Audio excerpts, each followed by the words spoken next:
Bismillahirrahmanirrahim. Assalamualaikum warahmatullahi wabarakatuh dan selamat malam saya ucapkan kepada semua penonton yang sudi untuk bersama kami pada malam ini dalam #MyBookTime untuk siri yang ke-61. Okey, baik. Apa khabar penonton sekalian? Mungkin boleh respon sikit, clear ataupun tidak live kita pada malam ni, dan boleh juga kongsikan anda menonton live ni daripada mana? Ada ke yang dari negeri-negeri belah pantai barat, pantai timur, dan mungkin ada penonton kita yang daripada belah utara mahupun selatan. Boleh kongsikan di bahagian komen. Terlebih dahulu, saya ingin memperkenalkan diri saya. Nama saya Nur Anisa Aisyah binti Zulkifli, moderator anda pada malam ini. Dan saya tak keseorangan lah pada malam ni. Bersama saya merupakan panel iaitu saudara Yusrah Syahmi. Baik, tanpa membuang masa lagi, saya ingin menjemput panel kita pada malam ini untuk berkongsi tentang buku yang bertajuk Islam dan Sekularisme, karya Profesor Dr. Syed Muhammad Naqib Al-Atas yang merupakan antara tokoh pemikir besar dalam dunia Islam. Dipersilakan. Ya, bismillahirrahmanirrahim. Alhamdulillahirrabbilalamin. Wassalatu wassalamu ala sayyidil mursalin wa ala alihi wa sahbihi wa barik wa sallim. Alhamdulillah. Terima kasih kepada saudari pengerusi majlis dan moderator Anisa Aisyah.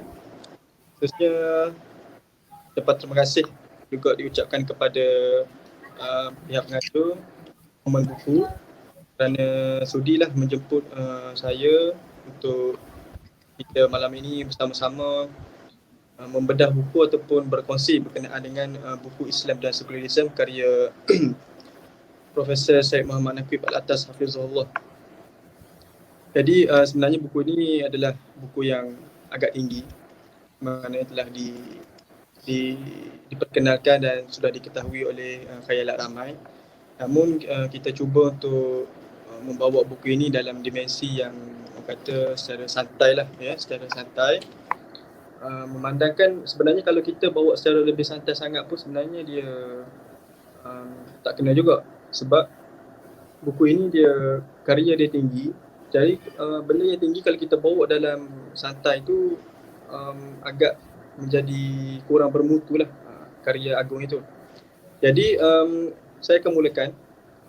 Sebenarnya buku ini Islam dan Sekularisme ini tulisan asalnya, buku asalnya itu dalam bahasa Inggeris, bertajuk Islam and Secularism, yang telah ditulis pada tahun 1978. Dan kalau kita nak memperkenalkan ataupun kalau kita nak membicarakan terus berkenaan dengan buku itu, kita tidak boleh skip. Sebenarnya apa yang paling penting di sebalik buku itu adalah penulis buku itu sendiri. Kerana buku ini sebenarnya adalah kita kata sebagai objek ataupun tempat cetusan idea, tempat curahan idea si penulis buku dalam buku itu. Jadi kalau kita nak kenal buku itu, kita mestilah kena kenal kepada penulis buku itu terlebih dahulu. Jadi buku ini sebenarnya telah ditulis oleh salah seorang pemikir agung, tokoh cendekiawan dunia Islam, tokoh pemikiran Islam dan juga ahli falsafah Islam. Beliau adalah Profesor Dr. Syed Muhammad Naqib Al-Atas Hafizahullah. Dan beliau ini sebagaimana telah saya sebutkan adalah salah seorang ahli falsafah Islam yang sangat hebat. Dan susul jalur keturunan beliau itu bertemu dengan keturunan yang ke-37, keturunan yang 37 daripada cucu Nabi kita, Nabi Muhammad SAW, daripada Sayyidina Hussein. Menunjukkan bahawasanya dan keturunan beliau itu bertemu susul galurnya dengan keturunan ulama daripada Hadramaut, Yaman, daripada keluarga ulama Ba'alawi. Jadi menunjukkan bahawasanya keturunan beliau itu maupun di sebelah datuk ataupun di sebelah datuk ayahnya ataupun ibunya itu adalah salah seorang ulama yang terkenal adalah ulama yang terkenal. Jadi menunjukkan bahawasanya susu jalur keturunan beliau itu adalah susu galur keturunan ulama, yang mengatakan ilmu tu, keilmuan itu adalah sangat jelas. Dan beliau juga dipuji dan diberikan gelaran Mufakir Kabir daripada Syekhul Azhar sekarang, salah seorang ulama besar dalam Fizullah, Mufakir Kabir, seorang pemikir yang agung.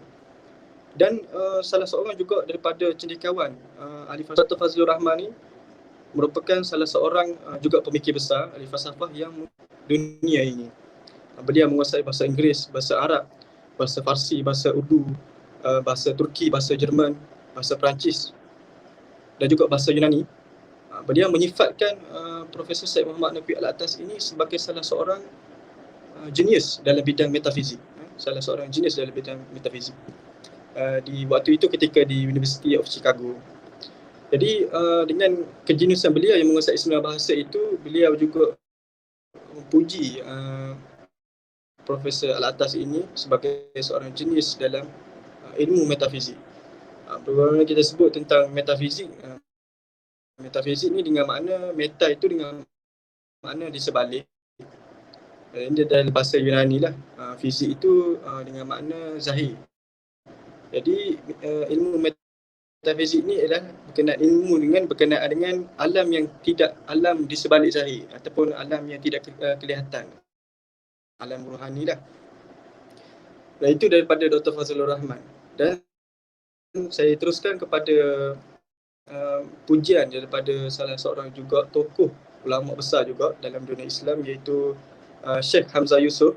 Ya, Syekh Hamzah Yusuf ni merupakan seorang ilmuwan hebat dalam dunia barat, tapi dan menetap di Amerika.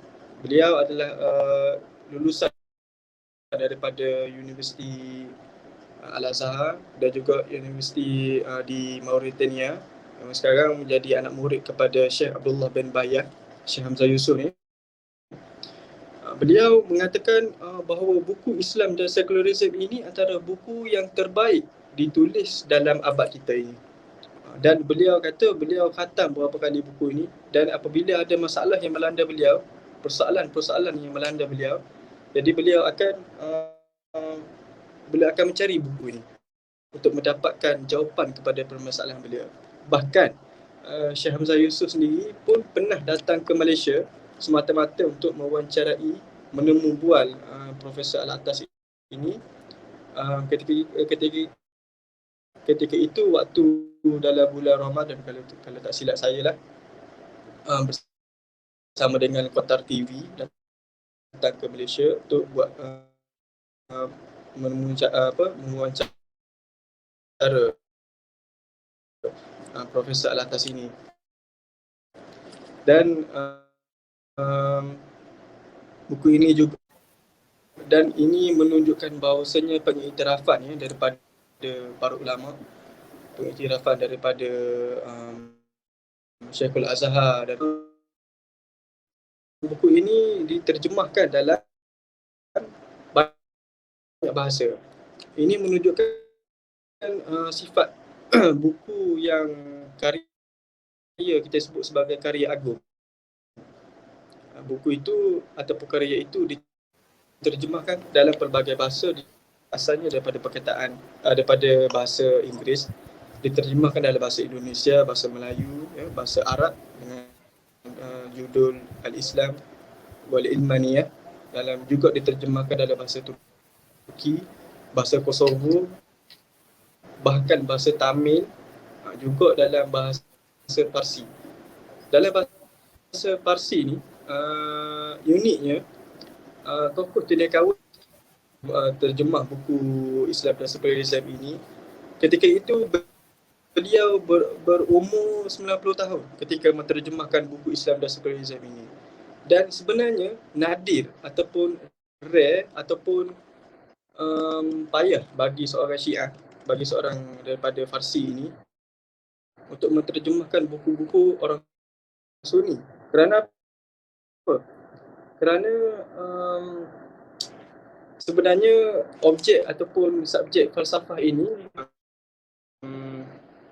sebagaimana kalau kita sebut sebagai tokoh Ibn Sina, daripada tokoh Al-Farabi, tokoh Al-Razi, semuanya itu datang daripada Al-Biruni, datang daripada Farsi, datang daripada Iran.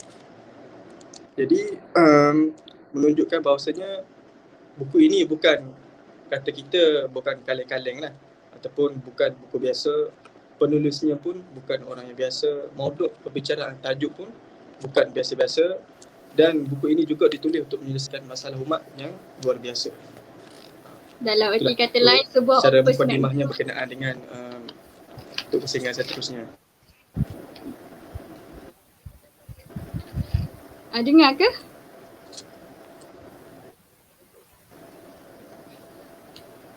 Okay, baik. Terima kasih. Jadi Boleh itu ke? merupakan boleh dengar ke saya?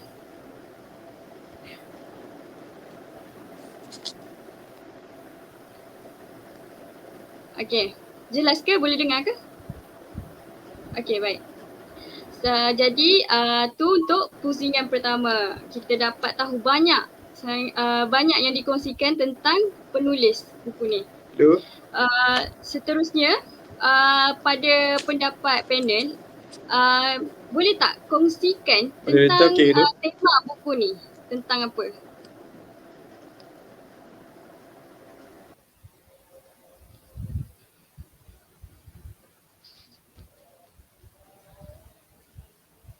Okey, boleh dengar ke?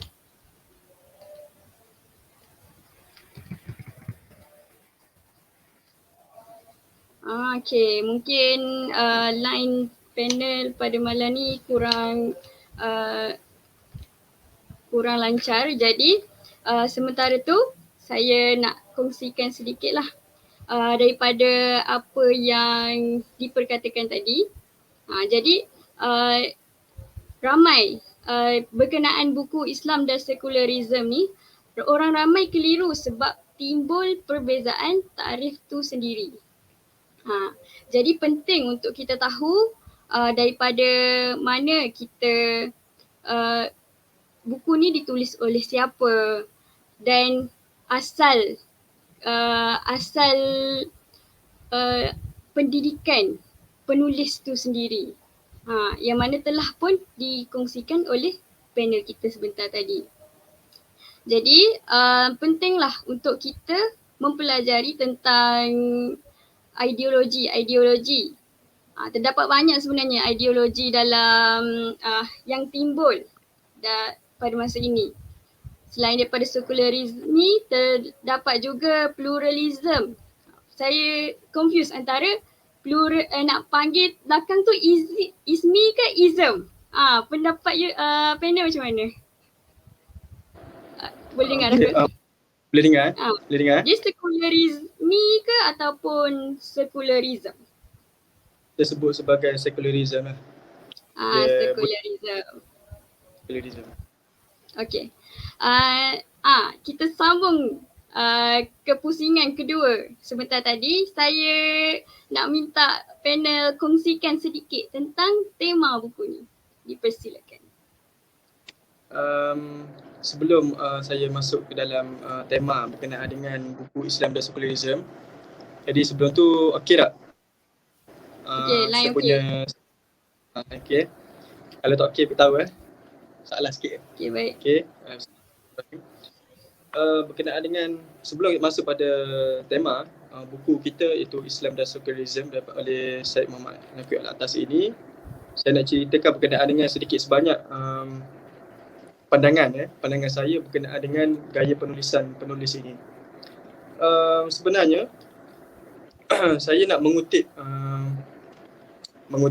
pandangan daripada anak murid beliau, iaitu salah seorang tokoh pemikir Islam juga dalam negara kita, cendekiawan dan juga salah seorang ahli falsafah Islam di negara kita, iaitu Profesor Wan Muhammad Noor Wan Daud, Hafizahullah, yang juga penyandang bagi kerusi teristimewa pemikiran Syed Muhammad Naqi Al-Atas ini. Beliau juga memberi komentar ataupun kata pengantar dalam buku edisi terjemahan dalam bahasa Melayu ini. Beliau kata dan beliau sebutkan buku ini adalah disebut sebagai karya agung.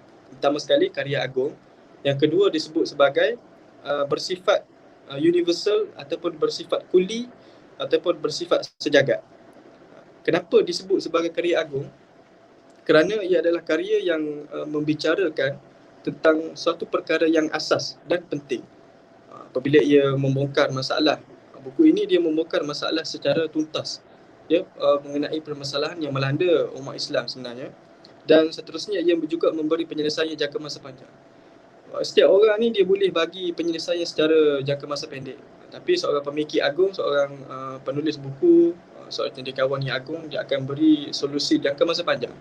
Macam contoh kalau kita kata jika kita menghadapi masalah penyakit diabetes ataupun kencing manis, jadi solusi jangka masa pendek kita boleh kata boleh bagi ubat tu telan, ubat sebutir tu boleh telan. Tapi bagi seorang pemikir agung, kita akan bagi solusi jangka masa panjang. Bagaimana dia perlu mengubah cara hidup dia, kurangkan pengambilan manis dan seumpamanya. Jadi sebagai contoh dalam masalah yang disinggung dalam buku ini, contohnya kerana saya nak katakan, kerana buku ini ditulis pada tahun 1970-an, 1978, 1979. Waktu itu sebenarnya berlaku gerakan Islam oleh gerakan Syiah, ataupun kita panggil sebagai melawan gerakan Islam ini melawan proksi barat ketika itu, iaitu revolusi Iran yang berlaku pada tahun waktu itu. Pada fenomena buku ini ditulis itu berlakunya gerakan Islam Iran yang menumbangkan Shah Iran, dinasti Maharaja Pahlavi di negara Iran. Berlakunya kebangkitan Islam yang dimulakan oleh gerakan Syiah Iran itu oleh Ayatullah Khomeini Ruhullah. Jadi akibat daripada kejatuhan dinasti ataupun proksi barat itu kepada tangan gerakan Islam, menunjukkan menyebabkan lahirnya ramai pemikir-pemikir dalam dunia Islam. Contohnya Imam Hassan Al-Banna, contohnya Hasan Mustafa Sibai, Hasan Hudaibi, Syed Qutb dan seumpamanya. Jadi kebanyakan pemikir Islam dia akan mencungkil masalah umat ni. Dia kata masalah umat terbesar adalah masalah kejahilan. Sebenarnya apa yang dari perspektif Profesor Syed Muhammad Naqi Al-Atas ini, sebenarnya masalah yang berlaku dalam dunia Islam itu adalah masalah kekeliruan terhadap ilmu pengetahuan itu sendiri. Jadi kalau kita kata kejahilan, masalah utamanya masalah kejahilan, kita boleh kata kalau kita bagi pendidikan, solusinya kita bagi pendidikan, maka settle lah masalah kejahilan itu. Kita bagi pendidikan, kita buat universiti banyak-banyak, so boleh settle masalah itu. Tapi apabila masalah keliru dengan ilmu pengetahuan, maka pandangan alam seseorang yang telah keliru dengan ilmu pengetahuan tersebut akan menyebabkan dia ni diracun oleh barat, dan secara tidak langsung dia akan menjadi salah seorang ejen sekularisasi barat yang akhirnya menyebabkan dunia Islam itu menjadi bermasalah. Jadi itu antara petikan karya agung. Kita katakan kenapa buku ini disebut sebagai karya agung. Yang kedua, karya agung itu bersifat universal dan sejagat, kuli, kerana ia menjelaskan secara menyeluruh dan mendalam tentang pandangan alam Islam, tentang ketuhanan, kebudayaan barat. Walaupun buku ini ditulis pada 1978, tetapi isi kandungan, idea dan gagasan, wawasan daripada Profesor Al-Atas itu sendiri sebenarnya relevan pada waktu sekarang ni. Nak katanya bahawasanya sebagaimana Quran itu salah satu sebagai karya agung. Kita sifatkan Al-Quran ini sebagai, kita nak buat perbandingan, karya agung daripada Allah Ta'ala. Kita bagi contoh lah. Nak kata kandungan Al-Quran itu relevan tak pada zaman sekarang ni. Kita bagi contoh dalam proses kejadian manusia itu, dalam proses kejadian manusia, bermula daripada nutfah, itu percampuran antara air mani lelaki dan perempuan, seterusnya menjadi alaqah, seterusnya menjadi mudghah dan izam dan seterusnya. Jadi saya nak fokuskan kepada alaqah. Alaqah yang diterjemahkan oleh para ulama pada waktu itu, pada masa mula itu adalah segumpal darah. Betul tak? Adalah segumpal darah. Tapi apabila dunia moden dunia telah maju, berlakunya sains dan penyelidikan terhadap yang kita katakan tentang alaqah itu, bahawa kita dapat tahu bahawa sebenarnya alaqah itu juga bermakna suatu benda yang tergantung ataupun melekat di rahim. Dan ini juga adalah salah satu makna lain daripada perkataan alaqah. Jadi menunjukkan bahawasanya kandungan Quran itu adalah melangkaui zaman, relevan, sangat relevan. Sebagaimana Quran itu karya agung yang melangkaui zaman, menunjukkan bahawasanya ini bersifat universal. Begitu jugalah tema-tema ataupun tajuk-tajuk yang dibawa oleh Profesor Syed Muhammad Nafi Al-Atas ini dalam buku ini, yang menyebabkan boleh kita gelarkan buku ini sebagai karya agung dan juga bersifat universal. Okay, kan? Okay, terbaik. Jadi selalunya kan saya perasan kalau dalam karya Syed Nafi Al-Atas ni, beliau banyak menggunakan frasa pandangan alam pada okey, boleh tak terangkan apa yang dimaksudkan dengan pandangan alam ni? Okay. Pandangan alam ataupun dalam bahasa Inggerisnya kita sebut sebagai world view, dalam bahasa Jerman kita sebut sebagai Weltanschauung. Ya. Pandangan alam ini menunjukkan bahawasanya adalah pandangan secara keseluruhan ataupun hakikat di sebalik makna ataupun istilah yang kita nak bicarakan. Contohnya apabila kita sebut sebagai pandangan alam Islam, hakikat di sebalik ataupun pandangan secara keseluruhan mengenai Islam itu kita sebut sebagai pandangan.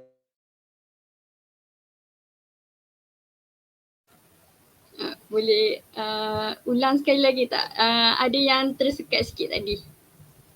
Sekat Okay, pandangan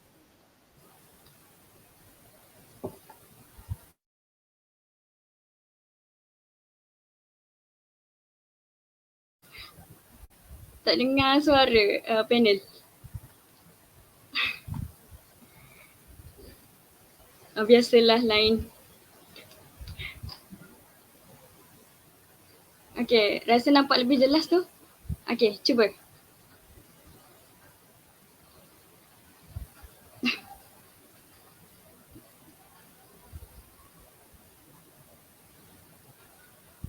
Tak, maaf tak dengar.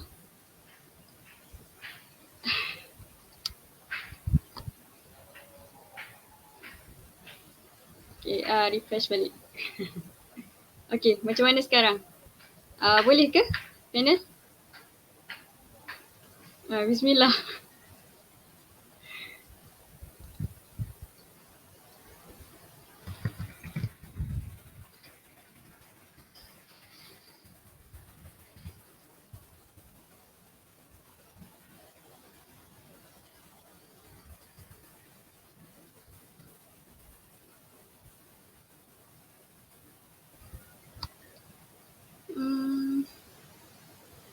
Rasa nak cakap mute tak mute tu. Maaf panel, tak dengar. Masih tidak dengar.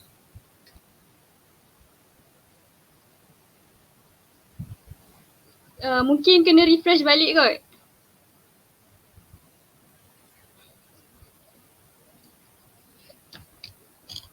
Okay, tak apa. Cuba lagi insyaAllah. Saya yakin penonton pasti ramai yang nak tahu maksud pandangan alam. Sebab kalau yang banyak membaca buku Profesor Dr. Syed Nafi Al-Atas memang biasalah dengan istilah ni. Jadi untuk kalau saya sendiri pun yang baru-baru ni, yang masih bertatih ni, ada banyaklah istilah-istilah dalam buku ni yang kita perlu kepada penjelasan daripada yang lebih tahu. Okay, baik. Rasanya line panel kita pada malam ni tak berapa okey. Tapi tak mengapa. Kita cuba dulu kita okay.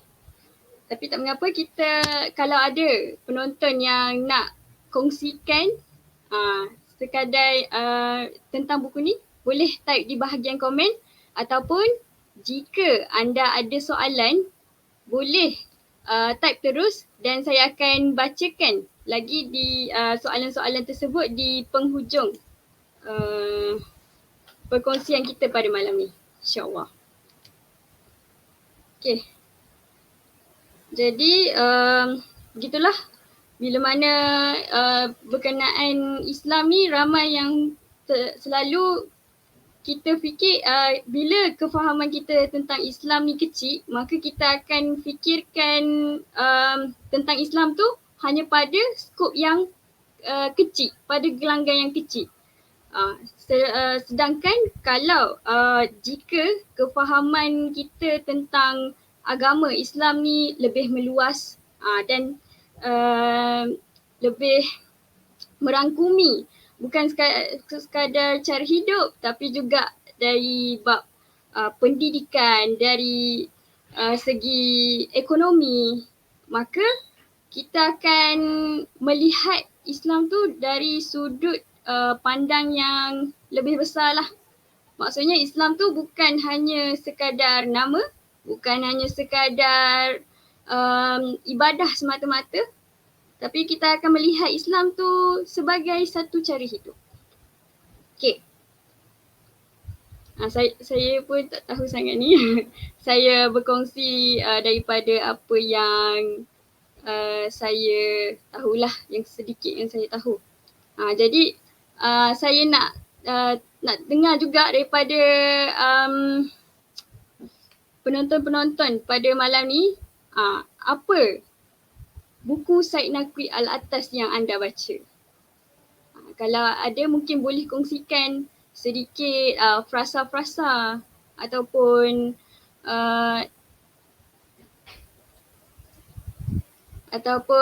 informasi lah tentang boleh listkan, senaraikan buku-buku Syed Muhammad Naqvi Al-Attas yang anda tahu. Dipersilakan. Sementara kita tunggu panel kita pada malam ni. Saya pun dah tak sabar ni nak tahu tentang maksud pandangan alam. Tak apa. Kita banyakkan berdoa supaya dipermudahkan untuk kita berkongsi ilmu pada malam ni. Okay, baik.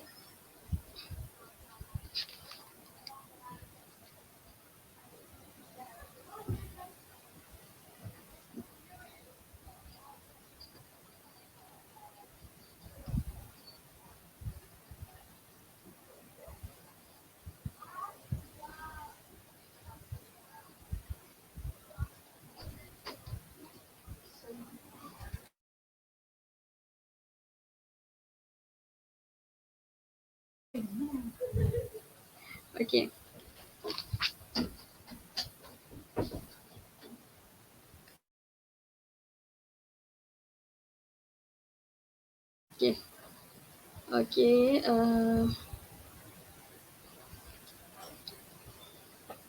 Jadi kita dapat tengok, kita dengar tadi buku ni merupakan ditulis pada 1970-an, lama tu. Tapi masih lagi kekal manfaatnya hingga sekarang. Nak katanya tamadun Islam ni menyumbang kepada pemikiran dunia dari kemajuan tamadun-tamadun lain. Dan apabila Islam ni mundur ataupun lemah, maka seluruh dunia turut berada dalam kerugian. Jadi pentinglah untuk kita mengekalkan ilmu-ilmu daripada ilmuwan Islam pada zaman dahulu.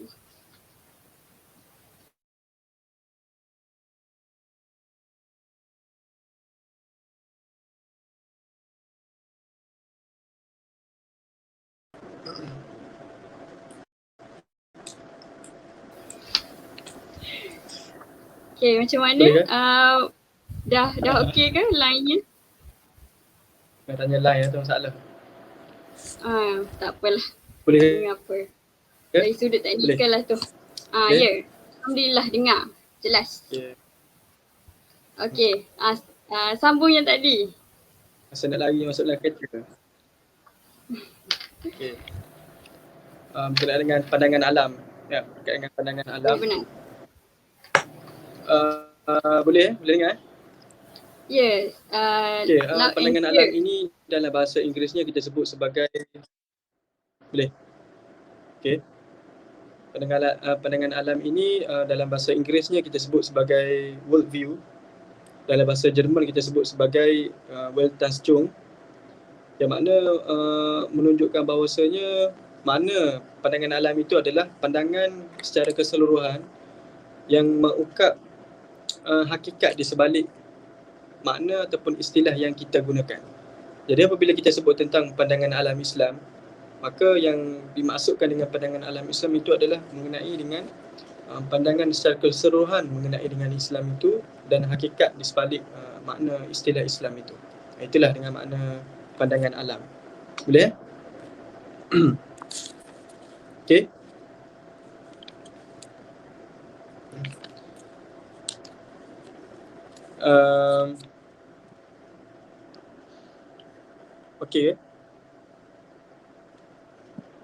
Okey.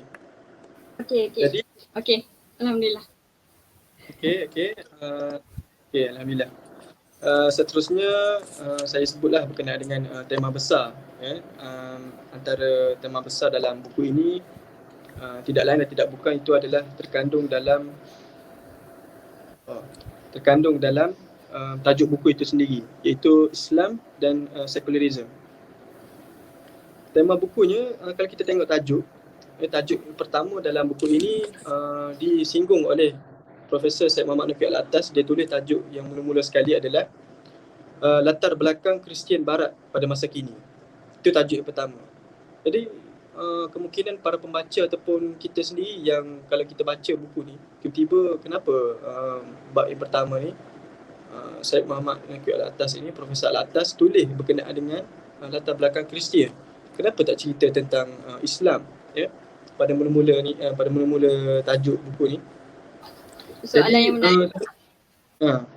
Jadi untuk kenapa dalam bab pertama cerita tentang sejarah Kristian, ya. Jadi menunjukkan bahawasanya sebenarnya Profesor Al-Attas ini untuk menunjukkan bahawasanya agama Kristian dalam tajuk pertama itu menunjukkan agama Kristian itu sebenarnya telah kalah dalam menepani sekularisasi. Itulah tajuk yang jawapan bagi persoalan. Kalau kita tanyalah kenapa menunjukkan Profesor Al-Attas ini nak menunjukkan kepada kita agama Kristian telah kalah dalam menepani sekularisasi dan dibongkarkan segala kelemahan sendi-sendi utama ajaran Kristian itu. Contohnya tentang ketuhanan, ya, yang mempunyai masalah kerana agama Kristian ini sendiri mempunyai masalah tentang ketuhanan, tentang agama mereka. Kerana kalau kita tengok sebagaimana yang telah disebut oleh Profesor Al-Attas dalam buku ini, agama Kristian itu dibungkus dalam bentuk yang Helenik. Helenik ni dalam bentuk falsafah Yunani. Menunjukkan bahawasanya ajaran Kristian ini dicedok masuk dalam agama Kristian itu adalah daripada ajaran falsafah Greek ataupun Yunani, menyebabkan berlaku permasalahan kerana kelemahan daripada falsafah itu sendiri. Jadi bila dicedok masuk ajaran falsafah Yunani ini dalam agama Kristian, menyebabkan masalah utama yang berlaku dalam agama Kristian itu sendiri. Dan Maka arus sekularisasi ini menyebabkan agama Kristian itu dalam tajuk dalam bab pertama menjadi subjek ataupun objek yang relatif, yang nisbi. Apa makna yang relatif, yang nisbi ini? Ia bermakna agama Kristian itu berubah. Dia akan sentiasa berubah mengikut perkembangan zaman dan sentiasa terbuka untuk perubahan masa depan. Menyebabkan seorang penganut Kristian itu boleh memilih ataupun bebas memilih konsep Tuhan mana yang dia suka. Mungkin dia nak ikut kitab Injil secara skriptural, mungkin dia nak ikut Hellenic Creed ataupun secara moden. Jadi diperincikan secara jelas oleh Profesor Al-Attas dengan hujah yang kemas, dibedah pemikiran falsafah Saint Thomas Aquinas yang banyak dicedok daripada falsafah Aristotle, dan juga tentang Saint Augustine daripada yang banyak mencedok pemikiran daripada falsafah Plato. Dan itu antara kandungan tajuk yang pertama lah, berkenaan dengan latar belakang sejarah Kristian itu. Dan apabila selepas tajuk yang pertama masuk yang tajuk yang kedua, iaitulah diceritakan tentang sekularisasi dan juga sekularisme. Dan bagaimana sekular ini dihubung kaitkan dengan agama Islam. Jadi kalau kita tertanya-tanya, bolehkah sekular mempengaruhi Islam dari sudut core ataupun inti ajaran agama Islam itu sendiri? Adakah boleh ataupun tidak? Sebenarnya tidak. Sebenarnya tidak boleh pun. Kenapa tidak? Kenapa tidak? Nanti kita cerita.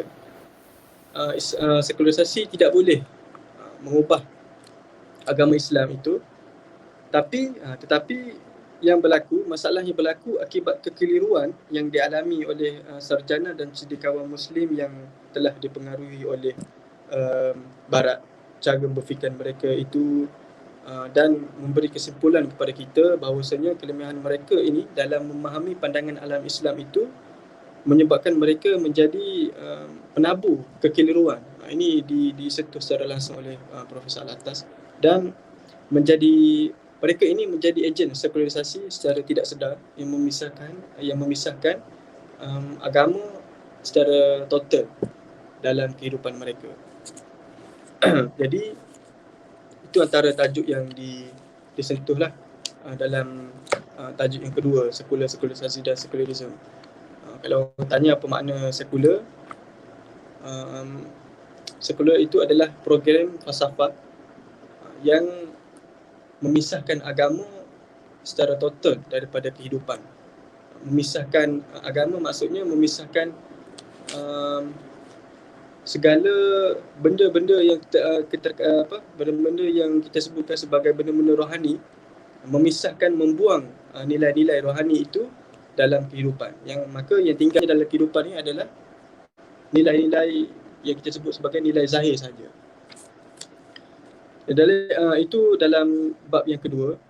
Dalam bab yang ketiga, disebutkan oleh Profesor Syed Muhammad Naqwi Al-Attas ini sebagai Islam, faham agama dan asas akhlak. Okey. Dalam bab ini sebenarnya Profesor Al-Attas ingin bertujuan untuk membetulkan pandangan alam umat Islam mengenai Islam itu sendiri.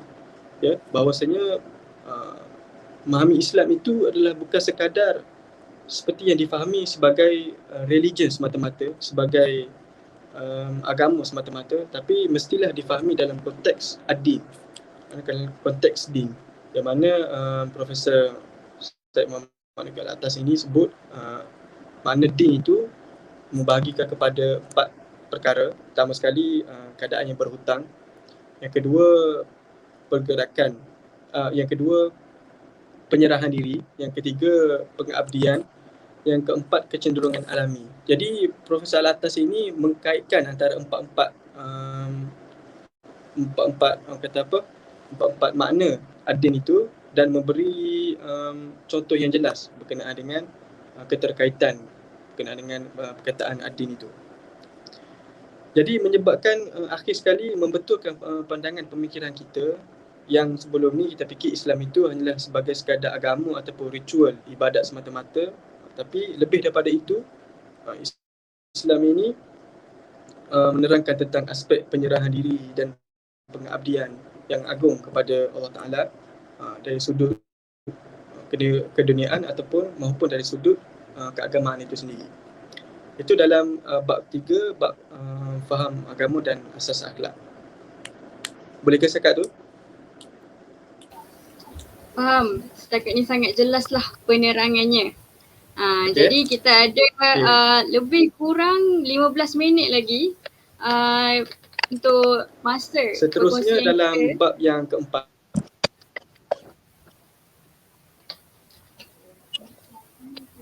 Okay, bab keempat. Okay.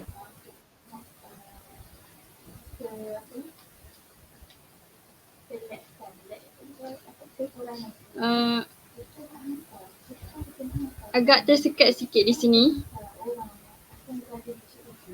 Okey, tak mengapa. Tunggu.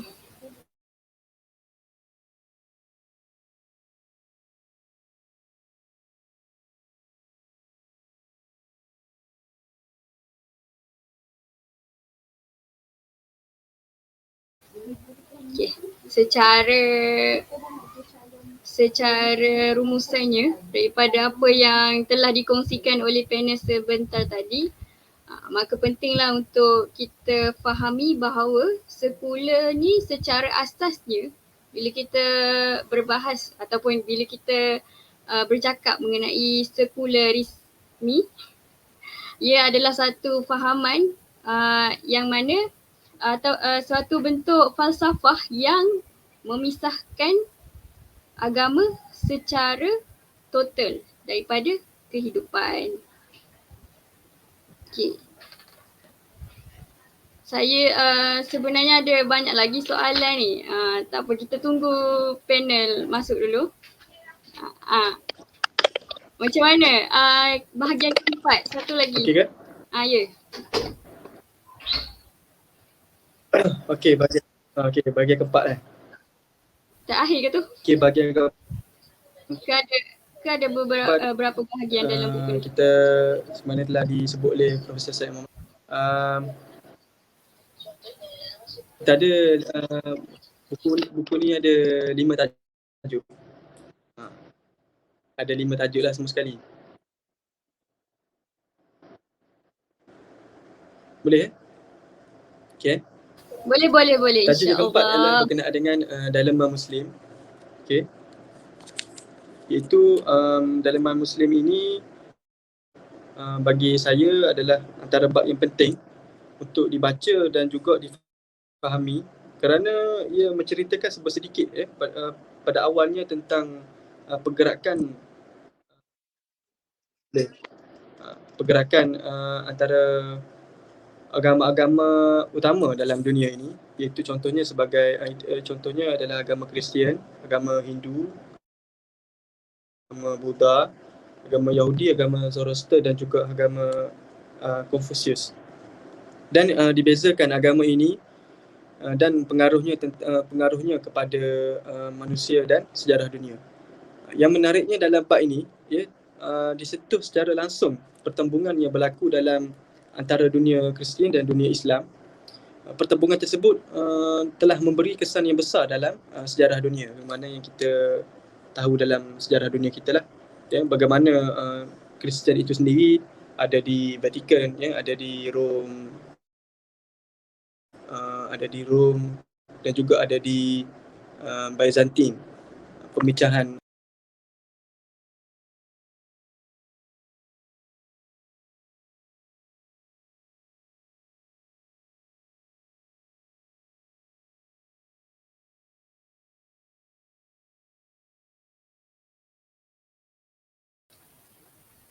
Okey.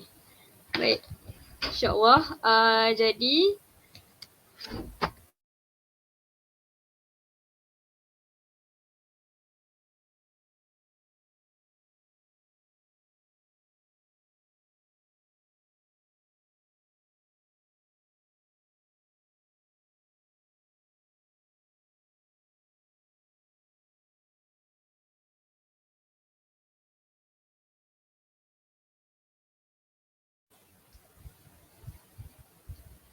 Okey.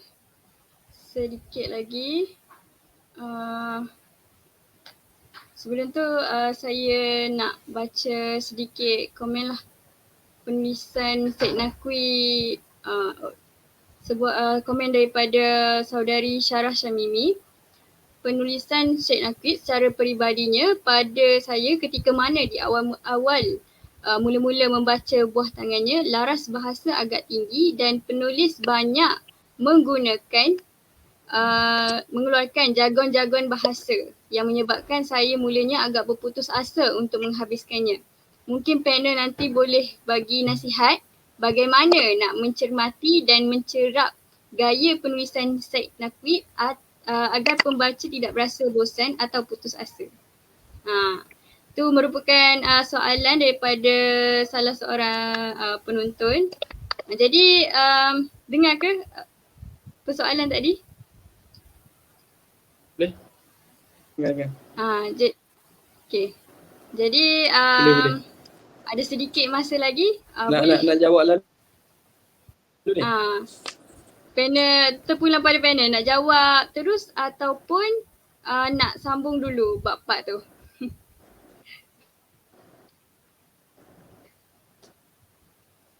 Okey.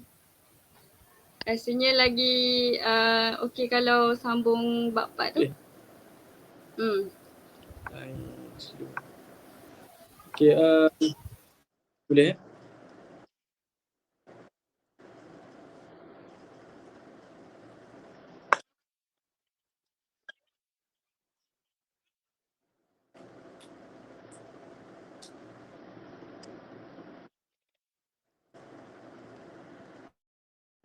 Okey.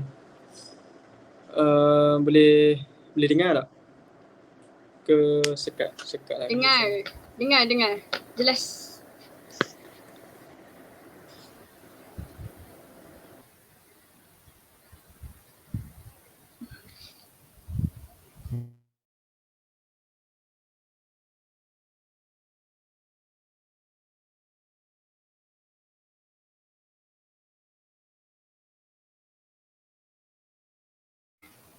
Saya pun nak dengar juga sambungan bab 4 tu.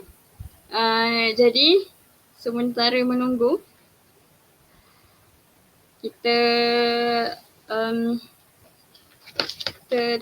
boleh penonton yang menonton pada malam ni boleh catat sikit tak poin-poin yang telah anda dapat setakat ni. Ada banyak juga tu saya rasa tadi.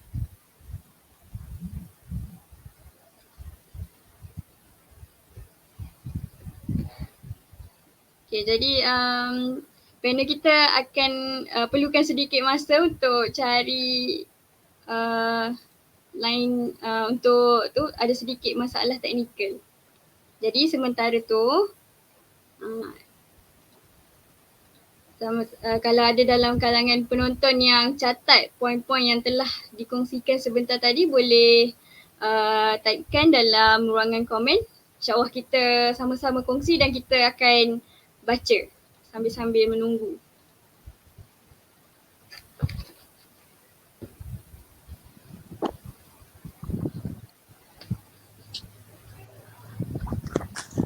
Okey kan? Okey. Okey. InsyaAllah yang penting line okey. Yang penting line okey. Okey, sekarang saya berada di luar rumah. Okey. Jadi minta maaf lah kalau ada masalah gangguan internet dan juga lampu. Tapi saya akan cuba untuk kita nak sambung dekat mana ni? Sambung dekat soalan yang diberi oleh tadi ke macam mana? Ada yang request untuk sambung bab 4. Okay. Request silakan. Tentang saya habiskan. Okey. Tentang bab 4 iaitu dalam Muslim. Dia nak hujan kat luar. Tentang dalam Muslim, antara bab yang penting untuk dibaca dan difahami. Antara bab yang penting untuk dibaca dan difahami kerana ia menceritakan sedikit sebanyak tentang pergerakan agama dunia yang utama, sebagai contoh agama Kristian, agama Hindu, agama Buddha, agama Zoroaster dan juga agama Yahudi. Yang menariknya dalam bab ini, dia sentuh secara langsung pertembungan antara antara dunia Islam dengan dunia Barat. Jadi pertembungan ini secara tidak langsung memberi memberi kesan yang besar dalam sejarah dunia, sebagaimana terbentuknya Rom Timur dan Rom Barat, Rom di Byzantine dan juga Rom di Vatikan, dan bagaimana ahli falsafah Islam memberi pengaruh terhadap kebudayaan agama Kristian ini, dicedok masuk kaedah-kaedah yang telah dikembangkan oleh Ibnu Sina, Ibnu Rushd, bahkan juga Ibnu Arabi, yang menyebabkan dunia Barat bangkit. Masa itu kita dalam zaman Abbasiyah, kerajaan Bani Abbasiyah, antara 2/3 dunia, khususnya bila menyebabkan Barat kembali bangkit selepas mencedok ilmu-ilmu Islam ini ke dalam peradaban mereka, dan akhirnya Barat bangkit melawan dunia Islam, dilancarkan serangan ketenteraan berbentuk fizikal, dan menyebabkan Barat dapat memancarkan pandangan alamnya secara tidak langsung kepada pemikiran orang Islam dan menguasai pemikiran orang Islam pada waktu itu. Dan juga Profesor Al-Attas dalam bab ini sangat penting membuat kesimpulan tentang masalah utama yang dihadapi oleh orang Islam itu sendiri ke dalam tiga masalah yang besar. Pertama sekali adalah masalah kekeliruan dalam ilmu. Ini digarisbawahi oleh Profesor Al-Attas. Pertama adalah masalah kekeliruan dalam ilmu, yang menyebabkan masalah yang kedua iaitu masalah the loss of adab. Masalah the loss of adab ini diterjemahkan ke dalam bahasa Melayu. The loss itu adalah sebagai keruntuhan, bukannya sebagai kehilangan. Ini pemilihan kata oleh Profesor Khalif Muammar yang menterjemahkan buku ini, memilih perkataan keruntuhan, selain daripada perkataan hilang, kerana menunjukkan bahawasanya memberi impak yang besar. Perkataan keruntuhan adab itu memberi impak yang besar kepada menunjukkan bahawasanya adab dulu ketika Nabi Muhammad SAW diutuskan sebenarnya untuk menyempurnakan akhlak agama yang mulia, tapi apabila berlaku serangan sekularisasi Barat ini menyebabkan berlakunya keruntuhan adab. Bangunan yang telah dibina oleh Nabi SAW, bangunan adab yang telah dibina oleh Nabi SAW, tapi di sehari makin makin runtuh sendi-sendinya bangunan adab tersebut. Jadi penggunaan istilah keruntuhan adab itu adalah tepatlah. Jadi itu antara masalah yang kedua. Dan daripada masalah yang pertama dan kedua itu menyebabkan masalah yang ketiga, iaitulah kesan langsung daripada masalah kedua ketiga itu, iaitulah masalah kemunculan pemimpin palsu yang tidak layak, yang tak memiliki moral, tidak memiliki intelektual dan juga spiritual untuk menguruskan umat ini. Maka lahirlah pemimpin-pemimpin yang pemimpin yang korup, pemimpin yang palsu, yang sebenarnya tidak memahami pun sebenarnya tugas-tugas dan konsep-konsep leadership dalam agama Islam itu sendiri. Dan itulah antara poin-poin besar dalam tajuk yang keempat ini, dalam bab yang keempat. Jadi boleh sambung lagi ke? Last yang terakhir, yang bab kelima kan? Okey, bab kelima. Bab kelima sebagaimana yang telah disebut oleh anak murid beliau, iaitu Profesor Wan Muhammad Noor, merupakan antara bab yang paling penting. Bab kelima ni adalah bab yang paling penting dan paling akhir dalam buku ini, iaitu de-westernisasi ilmu. De-westernisasi ilmu dengan makna westernisasi ilmu itu dengan makna ilmu yang telah dibaratkan ataupun ilmu yang telah disekularkan. Jadi de-westernisasi itu dengan makna kita perlu menyisih ataupun menapis dan menafikan segala kuman barat dalam ilmu supaya yang dihasilkan adalah ilmu yang benar, yang ilmu yang bersih suci, dan kita masukkan ruh ke dalam ruh Islam ke dalam ilmu ini yang kita namakan sebagai Islamisasi ilmu. Dan itulah secara bahasa mudahnya untuk kita sebut sebagai diwesternisasi ilmu ataupun Islamisasi ilmu. Jadi dalam bab ini Profesor Al-Attas menyinggung masalah keilmuan, masalah orang cerdik pandai, cendikawan kita yang telah dirasuki barat daripada nak katanya bahawa keilmuan daripada peradaban barat ini sebenarnya telah berlakunya percampuran kebudayaan, falsafah, nilai Yunani dan penyatuan dengan ajaran Yahudi dan Kristian menghasilkan peradaban barat. Yang hakikat dasarnya bukanlah disandarkan kepada ilmu wahyu, tetapi disandarkan kepada manusia itu sendiri yang sebenarnya mempunyai masalah tentang ketuhanan. Okey. Dan dalam buku ini juga disebutkan tentang dalam tajuk ini juga disebutkan tentang membedah langsung tentang hakikat manusia, tentang hakikat ilmu. Jadi bila kita bercakap tentang hakikat, apa makna hakikat itu? Hakikat itu daripada bahasa Arab yang daripada makna hak. Hak ini dengan makna kebenaran. Dengan makna kebenaran itu, konsep kebenaran itu hakikat itu adalah konsep kebenaran yang kita cari dalam satu istilah atau daripada makna. Maknanya kebenaran daripada, contoh bila kita sebut hakikat ilmu, kebenaran daripada ilmu. Hakikat manusia, kebenaran daripada manusia itu sendiri. Jadi nak kata bahawasanya kebenaran itu sebenarnya bersifat tunggal. Kenapa saya katakan hakikat itu ataupun kebenaran itu bersifat tunggal? Kerana kita tengok daripada surah Al-Baqarah ayat yang ke-257, Allahu waliyul ladzina amanu yukhrijuhum minaz zulumati ilan nur. Bagaimana Allah Taala dalam ayat ini Allah Taala menjadi pelindung kepada orang beriman dan mengeluarkan mereka daripada az-zulumat, daripada kegelapan kepada cahaya an-nur. Bagaimana Allah Taala menggunakan perkataan lafaz jamak bagi kegelapan dan kenapa Allah Taala menggunakan pakai lafaz mufrad, lafaz tunggal bagi perkataan an-nur, menunjukkan bahawasanya dalam banyaknya jalan-jalan kegelapan itu hanya ada satu sahaja jalan cahaya, jalan yang benar. Jadi hakikat itu hanyalah satu, dan kenapa itulah Profesor Al-Attas menyebut hakikat tentang ilmu, bahawasanya kebenaran tentang ilmu itu hanyalah satu, hanyalah milik Allah Ta'ala.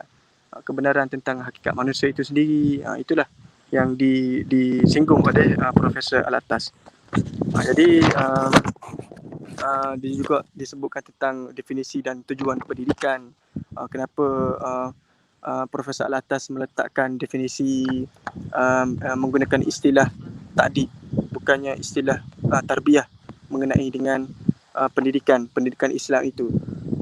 Ada perbezaan makna untuk tarbiyah dan ta'dib, tetapi Profesor Al-Attas menggunakan lafaz, menggunakan definisi ataupun menggunakan kata ta'dib yang lebih sesuai, menunjukkan khusus kepada manusia. Kalau kita kata tarbiyah, ia juga bermaksud pendidikan, tetapi juga bermakna memelihara, dan juga boleh digunakan untuk haiwan, untuk binatang, untuk tanaman. Tapi kata ta'dib ini lebih khusus digunakan untuk manusia. Jadi itulah kenapa Profesor Al-Attas menggunakan istilah ta'dib bagi istilah pendidikan. Jadi disebut kata-kata kunci, konsep kunci di akhir buku ini, disebutkan konsep-konsep kunci yang penting. Dan sebenarnya itulah, saya rasa setakat itu sajalah untuk berkenaan dengan buku ini di tajuk terakhir, bab yang kelima dalam buku Islam dan Sekularisme ini. Okey. Rasa secara itulah. Okay, baik. Jadi, okey, baik. Terima kasih penerangan yang cukup mantap dan tuntas. Yang mana panel kita hari ini berkongsi tentang kelima-lima bab ataupun tema dalam buku Islam dan Sekularisme. Okey. Jadi kita pergi terus kepada soalan. Soalan yang telah dibacakan tadi, saya ringkaskan, yang mana Saudari Syarah Syamimi bertanya tentang penggunaan laras bahasa yang agak tinggi dan jargon-jargon bahasa yang banyak terdapat dalam buku-buku karya Profesor Dr. Syed Naqi Al-Atas ni. Jadi sebagai panel boleh ke beri sedikit nasihat macam mana cara untuk nak mencermati dan mencerap gaya penulisan Syed Naqi yang penuh dengan jargon-jargon bahasa ni. Okey. Pertamanya, kenapa buku ini tinggi dan kenapa kita tak faham bila kita baca buku-buku yang bernilai berstatus bermutu tinggi ini? Kerana pertamanya memang itulah sifat bagi karya agung. Buku yang sebenarnya memang biasanya kalau berada dalam rak, dia berada dalam rak paling atas, yang paling bucu, paling ujung sekali dan berabuk. Itu sebab orang tak baca. Tapi untuk meraihkan soalan daripada saudari tadi, pertamanya sebenarnya kita berasa tinggi disebabkan kita tidak daripada mula kita tidak diperkenalkan dengan idea dan gagasan-gagasan yang dibawa oleh Profesor Syed Muhammad Naqi Al-Atas ini sendiri. Jadi kalau kita daripada kecil kita sudah biasakan diri kita dengan terma-terma ataupun gagasan-gagasan idea yang dibawa oleh Profesor Al-Atas ini, sedikit sebanyak kita akan mempunyai nilai ataupun asas yang penting. Dan apabila kita tak faham, sebenarnya saya pun bila baca buku ni mula-mula sekali memang saya tak faham. Dan apa tindakan kita? Kita cuba bertanyakan kepada guru, dan itu yang paling penting. Tanyakan kepada guru, dan ada daurah sebenarnya tentang buku ini daripada yang dibawa oleh Profesor Khalif Muammar dan juga dibawa oleh anak murid beliau sendiri iaitu Profesor Wan Muhammad Noor, berkisahkan tentang buku ini. Kalau nak kata memang buku ni memang berat, memang tinggi, pertamanya macam anda sebut tadi, pertamanya macam saya sebut tadi adalah kerana memang buku ni bersifat begitu, sifat agung. Kalau kita tengok autobiografi Ibnu Sina pun, apabila dia membaca karya Aristotle, berapa kali dia baca? Sebab kalau tak silap saya dalam berpuluh-puluh kali beliau tidak juga faham berkenaan dengan karya Aristotle itu. Menunjukkan mutu tinggi daripada buku itu, dan itu kita letak tepi. Dan yang kedua, kita mesti membiasakan diri kita dengan gagasan Profesor Al-Atas ini daripada buku-buku beliau yang lain. Antaranya Prolegomena to the Metaphysics of Islam, Risalah untuk kaum muslimin, dan juga buku-buku yang lain lah, dan juga buku-buku anak-anak murid beliau. Jadi dengan terma-terma yang beliau singgung itu, contohnya tentang pandangan alam, tentang itu, jadi menyebabkan kita akan lebih bersedia, minda kita akan lebih bersedia. Dan buku ini nasihat daripada anak murid beliau, Profesor Muhammad Noor Daud, itu kata dia tidak boleh dibaca secara hobi sebenarnya. Dia tidak boleh membaca secara hobi, tapi dia kena baca sebagai orang kata baca sebagai mencari untuk membedah apa yang sebenarnya nak disampaikan oleh Profesor Syed Muhammad Naqi Al-Atas. Saya rasa setakat itu sajalah. Memangnya satu persepsi yang mengubah cara pandang kita memandang buku ni lah. Yang mana kita tengok dalam dunia ni banyak je buku. Ada buku fiction, ada buku yang non-fiction. Jadi berbeza dengan buku-buku bacaan ringan yang sering yang lebih mudah untuk dibaca. Buku-buku yang bernilai ataupun tinggi mutunya ni, kita perlukan satu usaha yang lebih lah untuk kita betul-betul faham. Daripada apa yang panel kongsikan sebentar tadi, kita dapat simpulkan bahawa nak baca buku-buku yang bernilai dan bermutu tinggi ni, kita tak sekadar kita boleh duduk kat kedai kopi, kita baca macam kita baca buku-buku biasa. Melainkan dia perlu kepada perbincangan ataupun kita perlu merujuk pada yang lebih tahu dan juga melakukan pencarian, dalam bahasa Inggerisnya research, untuk kita betul-betul faham dan mencermati buku-buku sebegini. Baik, saya kira itu sahaja. Untuk episod kali ini. Minta maaf dan terima kasih kepada para penonton yang masih kekal hingga ke hujung rancangan episod kali ini. Siri perkongsian buku kita pada kali ini. Okay, baik. Sebelum tu ada kata-kata terakhir ke daripada panel? Orang kata apa, sedikit lah tak. Kerana ilmu itu dia biar kita anggap ilmu ini bergerak seiringan dengan masa, maka kita kena mengeluangkan sedikit masa kita ni untuk membaca dan memahami karya-karya besar ini supaya dapat membesarkan lagi kita punya jiwa kita, supaya dapat membesarkan lagi gagasan kita, idea kita, wawasan kita, supaya dapat menjadi seorang khalifah ataupun seorang hamba yang betul-betul mengikuti firman Nabi kita SAW sebagai salah seorang insan yang kamil. Itulah. Sekian saja daripada saya lah. Wallahualam. Kamil, maksudnya insan yang sempurna lah kan? Ya, benar. Ya, betul. Istilah. Okay, terbaik lah. Okay, jadi terima kasih kepada para penonton dan mohon maaf segala kelemahan teknikal daripada pihak kami. Sekian saja untuk kali ini. Sampai ketemu lagi di lain masa. Terima kasih.